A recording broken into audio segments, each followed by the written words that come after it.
பாட்டிலை உருட்டி விட்டா அது நம்ம கிட்ட திரும்ப தானா வரணும். சொல் பேச்சை கேட்குற ஒரு பாட்டிலை செய்யலாமா? இதுக்கு தேவை ஒரு பெரிய காலி பிளாஸ்டிக் பாட்டில், நல்ல நீளமான ரப்பர் பேண்ட், கனமான இரும்பு நட்.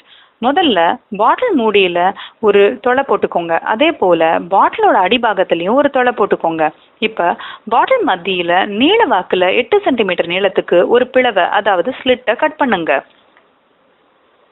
அடுத்து இரும்பு நட்டோட ஓட்டைக்குள்ள ஒரு நீளமான ரப்பர் பேண்டை நுழைச்சு 2 முறை நல்லா முடிச்சு போட்டுடுங்க. பாருங்க, நீளமான ரப்பர் பேண்ட் நடுவுல தொங்கும் ஒரு கனமான நட். இதோ அந்த அமைப்பு ரெடி. இந்த அமைப்பை மெதுவா பாட்டிலோட பிளவுக்குள்ள நுழைச்சிடுங்க. அடுத்து ஒரு சைக்கிள் ஸ்போக் கம்பியை எடுத்துக்கோங்க.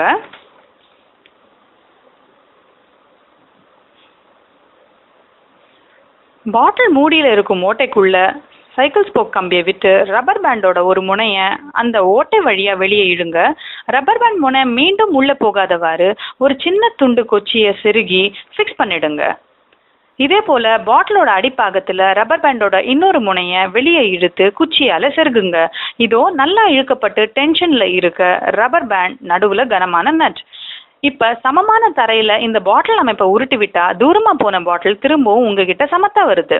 ஒரு ஸ்ப்ரிங்க திருகி டைட் ஆக்கிட்டு விட்டா அது தன் பழைய இயல்பு நிலைக்கு திரும்ப எதிர்பக்கம் திரும்பும் இல்லையா?